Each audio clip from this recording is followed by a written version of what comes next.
এই সরকার মার্কেট পাওয়ার খুব চেষ্টা করতেছে, কিন্তু দুর্ভাগ্যবশত পেরে উঠতেছে না। এই জন্য তারা খুব ভাইরাল ভাইরাল কিছু টপিক নিয়ে আগাইতেছিল।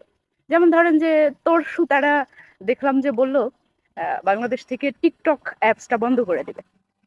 তো যেই দেশে গ্রাজুয়েশন শেষ করার পরে মাস্টার্স কমপ্লিট করার পরেও কাজ পায় না, সে দেশের মানুষ টিকটক করবে না, করবেটা কি?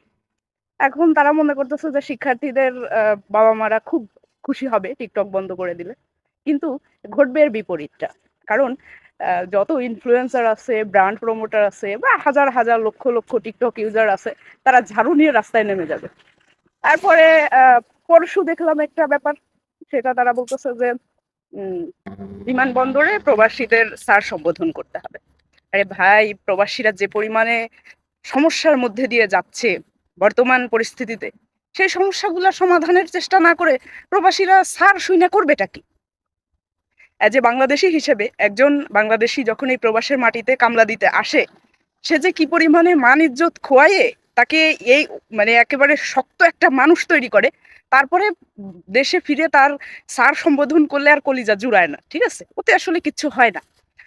তো এরপরে আজকে দেখলাম যারা বলতেছে যে নারীদের নিরাপত্তা নিয়ে তারা খুব শঙ্কিত।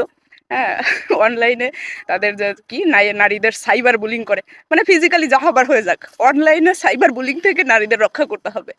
মানে তারা খুব ভাইরাল ভাইরাল কিছু টপিক নিয়ে একটু আগানোর চেষ্টা করে, কিন্তু বাঙালি তা একেবারে একেবারে ধুয়ে দেয়, কি আর বলবো।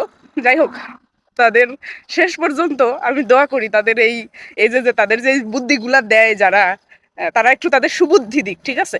কোনটা করলে আসলে মানুষের কাজে দিবে সেই পথে একটু আগাক।